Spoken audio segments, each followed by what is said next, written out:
Here we have a new 2024 Nissan Pathfinder. Now this one comes in the Platinum trim level, so top of the line here with two-wheel drive. And this is Boulder Gray Pearl for the paint. And then we have chestnut leather interior. For the powertrain, we get a 3.5 liter naturally aspirated V6 engine, and that's mated to a 9-speed automatic transmission. And that gives us 284 horsepower, 259 pound-feet of torque. So not a lot of big changes for the Pathfinder since it got that redesign. I believe it was 2021, 2022. But to the front end here, we still get the LED headlamps, LED daytime running lights, and they don't flash like that. That's just how my camera's picking them up. But still a very sophisticated front end look, I think. And then over to the wheels here. These are 20-inch alloy. Like that as well. Passive keyless entry on all four doors. And then to the door panel here, memory seat functions, power window controls, power mirrors that fold, and we have power door lock controls. And then these side mirrors do have blind spot monitors in them. Power tilt and telescopic steering wheel. Hood release. And there's the power driver seat, two-way power lumbar support. Sorry for the glare. It's just one of those days. But this does have a 6,000 pound tow capacity. And then we do have the rear blinds here, which is a must, I think. Love having those. And let's go ahead and hop in the back seat and check out this room. So I'm 6'3" with longer legs. I have the seat up front adjusted for someone of my size. Even with the headroom, or even with the sunroof, excuse me, headroom's pretty good for someone of my size. Legs are barely touching the back of the seat. We do get seat back pockets on both sides. And then down here, we do have our rear AC controls, so we can turn those on or off. And then we have the 3-stage heated outboard seats, a 120-volt 3-prong plug-in, then a USB-C and a USB-A charge port there.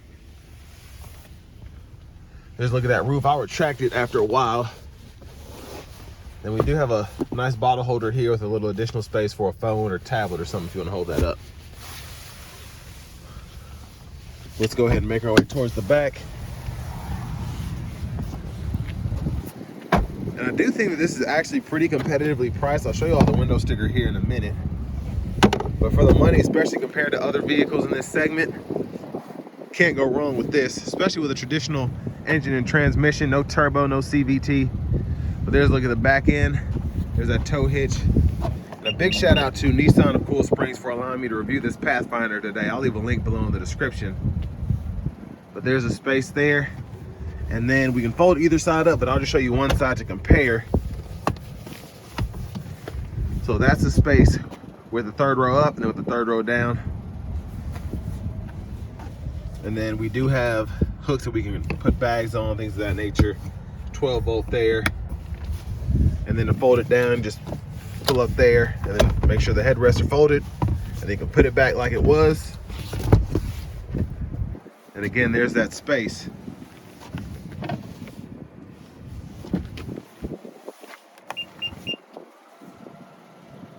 But a very, very nice color this Boulder Gray Pearl is. If you want to pull the second row down, you can even do that by pulling up there. Or if you're in the third row and you just want to move the seat, hit that button behind, and that kind of pulls it up so you can get to and from the third row relatively easily. To our front passenger seat power, two-way power lumbar support. There's the window sticker there. Y'all can pause anywhere you need to take a closer look.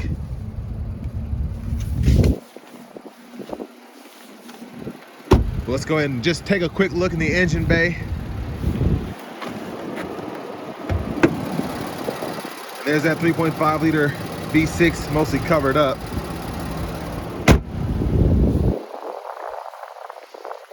Let's go ahead and hop in the driver's seat.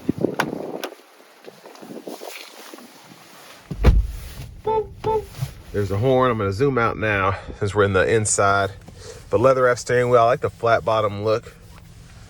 And then over here to the radio, we do get AM, FM, XM, Bluetooth, and then we have, I believe, wireless Apple CarPlay and then wired Android Auto compatibility. Yeah.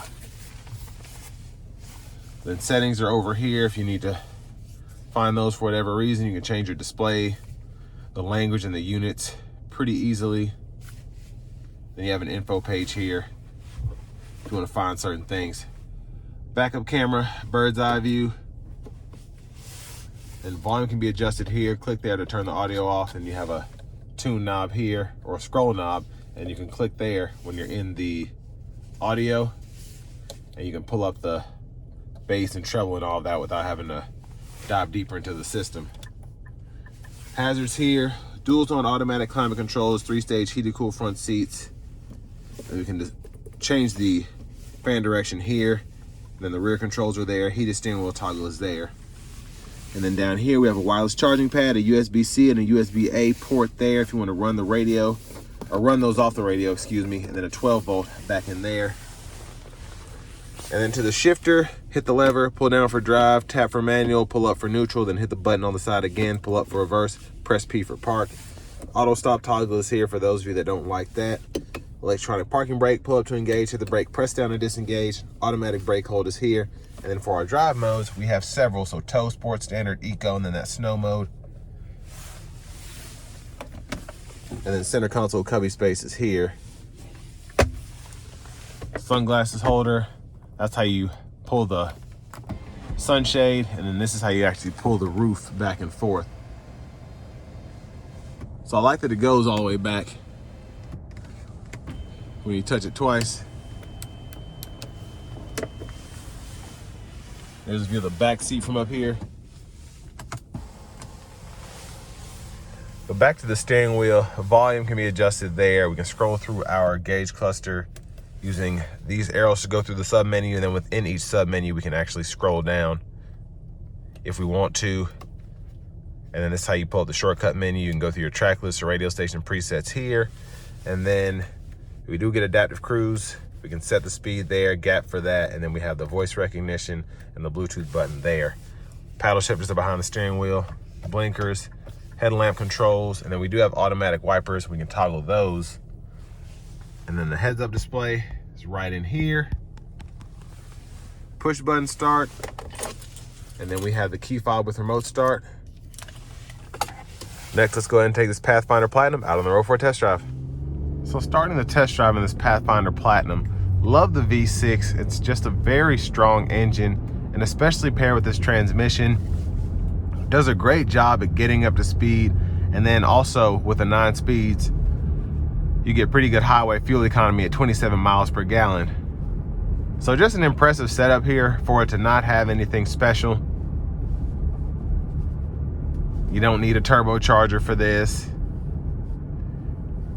Don't necessarily need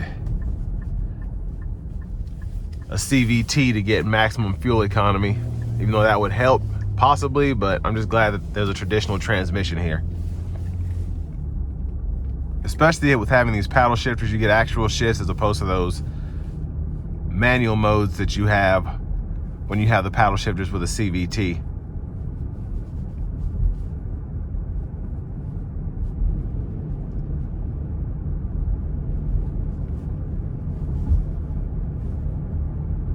Now in terms of the ride quality and then also just the cabin acoustics in here, pretty good so far.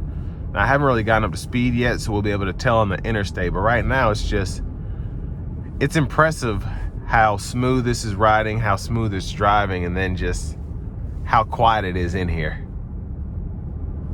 Now for the money, I do think this is, like I said earlier, a decent buy just because it's under 52 grand.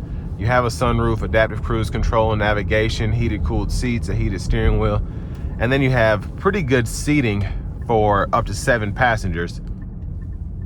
And I do need to make a correction. You do have, with this not having the captain's chairs, you have seating for up to 8 passengers. So it's even better if you need room for 4 or 5 kids, or maybe a dog too.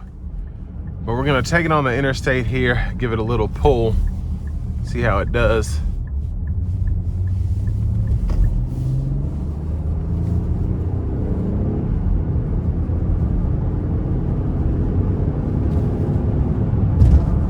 So pretty agile coming around that corner here. I'm gonna slow down and then give it a pull.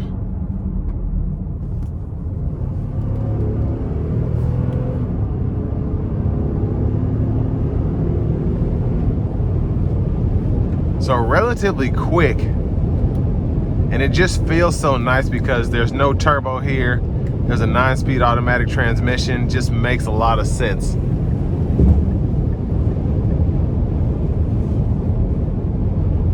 But it is great that you get 20 miles per gallon city, 27 highway. You have this driver aid system here with the lane centering as well as the adaptive cruise.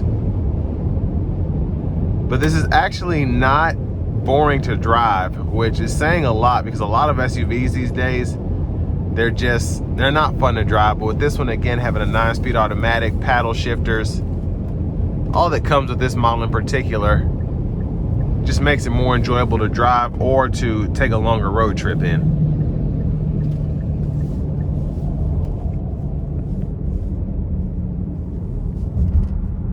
And then we also have high beam assist if you need that on the longer journey and you're driving at night. So just a lot of features with this Platinum. And if you don't necessarily need the room of the Armada or something similar like a Tahoe, then this is really a good way to carry everything you need to without spending 70, 80 grand to get everything that you want.